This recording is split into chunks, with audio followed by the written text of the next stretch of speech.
여당 야당은 상당히 긴박하게 돌아가고 있습니다. 내일 있을 해병대원 특검법 이게 어떻게 되느냐 이거거든요.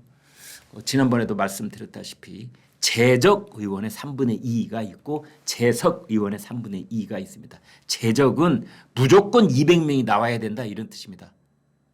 재적 의원. 그러니까 우리나라 국회의원의 그 숫자가 법률적인 숫자가 300명이잖아요. 이건 재적 의원입니다. 재적 의원의 숫자가 300명이에요. 그거의 3분의 2 이상이 찬성해야 된다. 이게 재적 의원의 3분의 2 이상이 찬성해야만 대통령 탄핵 소추안이 가결되는 것. 이렇게 되는 겁니다. 그런데 거부권에 대한 재투표는 재석 의원의 3분의 2 이렇게 되어 있습니다. 그래서 내일 국회 본회의장에 몇 명이 출석하느냐에 따라서 3분의 2가 달라지는 겁니다. 그렇다면 일단은 21대 국회의원 1000원이 출석했다고 보고 뭐 아픈 사람, 해외여행 간 사람 아무도 없고 그냥 1000원이 다 출석했다고 봤을 때 그때 이제 국민의힘에서 17표가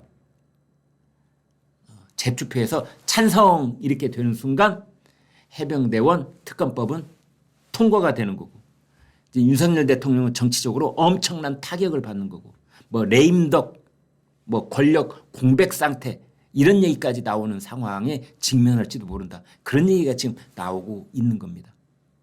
그래서 이제 내일 말이죠. 여러분 생각해 보십시오. 그러면은 국민의힘 국회의원들이 어떻게 해야 될까? 일단 본회의장에 들어가면 출석한 것이 됩니다. 본회의장에 들어가서. 그래서 단추 출석을 딱 누르면 앉아 있으면 그게 출석 의원이 되는 겁니다. 그다음에 거부권에 대한 재투표는 비밀 투표입니다. 모든 법률은 기명 투표. 자기 책상 위에 있는 단추를 딱 누르면 저 커다란 전광판에 어떤 의원 찬반 표시가 기권 표시가 쫙 거기에 나오게 돼 있습니다. 그냥 단순간에 나와요. 0.1초 만에. 그런데 이제 비밀 투표를 하려면은 그 이 휘장 둘은 기표소에 들어가서 이제 거기서 투표용지에 이제 표시를 하든지 아무튼 내일 또 어떤 방식을 취할지는 모르지만 그게 익명으로 투표를 한다 이렇게 되어 있습니다. 그러면 국민의힘은 어떻게 해야 될까요? 전부 다 제자리에 딱 앉아가지고 국회 본회의장 앉아가지고 자리에서 일어서지 마. 의사표시하지 마. 전부 다 눈 감고 있어. 최상병 특검법 재표결이 지금 붙여지겠습니다 하고 국회의장이 땅땅땅 때려가지고 자 투표해 주세요. 그럴 때 투표가 끝날 때까지 국민의힘 국회의원들은 출석을 했으니까 자리에는 앉아있대 두 눈 감고 가만히 있어야 될까요? 아니면 기표소에 들어가고 다 반대 여기에 표시를 해야 될까요? 물론 이제 제대로 하려면 모양이 국회의원 그래도 그죠? 국민을 대표하는 그리고 국민의 신성한 한 표로 선출된 모름지기 그 국민대표 국회의원이라면 눈 감고 제자리에 가만히 앉아 있는 그런 행태는 좀 그렇죠. 모양이 빠지죠.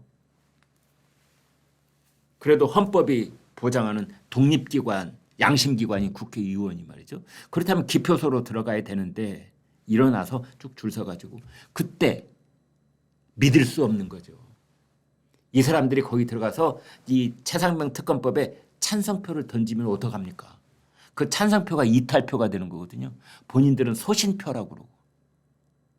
그런데 지금 거기에 김웅, 유이동, 안철수 이 사람들은 찬성표 던지겠다 해왔고 여기에 어마 깜짝 놀랍게 최재형 현역 종로구 국회의원 감사원장 출신 이분도 찬성표를 던지겠다는 뉘앙스로 얘기를 했어요.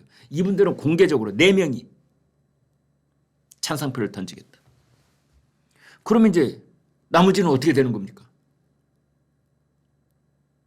그래서 지금 별의별 얘기가 다 나오고 있는데 뭐 10명쯤 이탈표가 나올 거라는 얘기도 있고 뭐 최소한 뭐 7표가 나올 거라는 얘기도 있고 동아일보는 자체적으로 그 취재를 했는데 그러니까 국민의힘 의원들 전부한테 전화를 돌려본 거죠. 어떻게 할 거냐.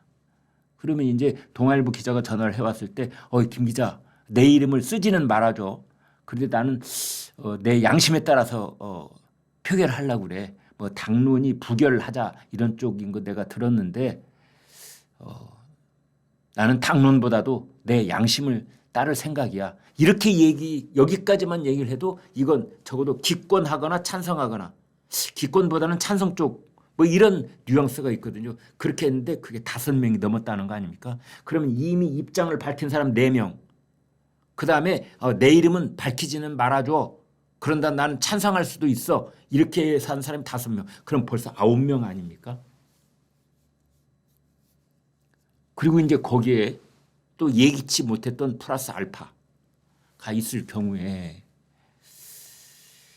지금 이제 막판에 이른 국회의원들은 어떤 표결을 할지 특히 21대 국회의원이었다가 22대 때는 국회의원이 아닌 사람들이 국민의힘에 58명이나 됩니다.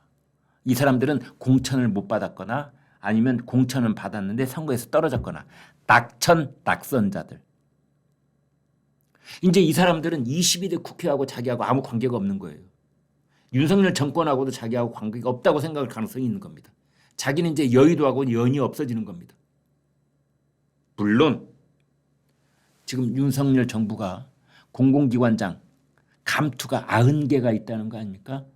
지금 교체를 하거나 새로 임명해야 되는 공공기관장 감투가 90개가 있는데 그 감투를 흔들면서 이번 표결만 잘하면은 이 감투가 이번 22대 국회에 들어가지 못한 당신 머리 위에 씌워질 거야. 그러니까 투표들 잘해.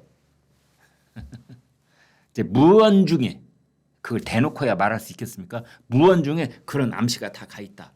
그래서 그 58명 22대 국회의원 배지를 반납해야 되는 그 58명 그 사람들은 그 공공기관장 자리 그리고 자신의 미래 그리고 2026년에 지방선거에 출마를 할 생각이 있는데 그때의 공천 뭐 이런 것들을 다 생각을 하면은 찬성표를 던지는 건 쉽지 않을 것이다.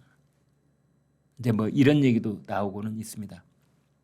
아무튼 그래서 대충 이탈표를 10표로 봤을 때 이 기왕에 이제 이 최상병 특검법에 찬성하겠다는 사람 4명하고 플러스 알파 이것이 10명이 넘어가면 비록 그 특검법이 부결된다고 하더라도 국민의힘 지도부 그리고 용산 대통령실 윤석열 대통령 체면을 좀 손상당하는 그런 상황이라고 보아야 되는 거고 단 4명에서 한두 명 정도 많아지는 그런 수준이라면 선방했다 이렇게 봐야 되는 것 아니냐 이제 이런 겁니다.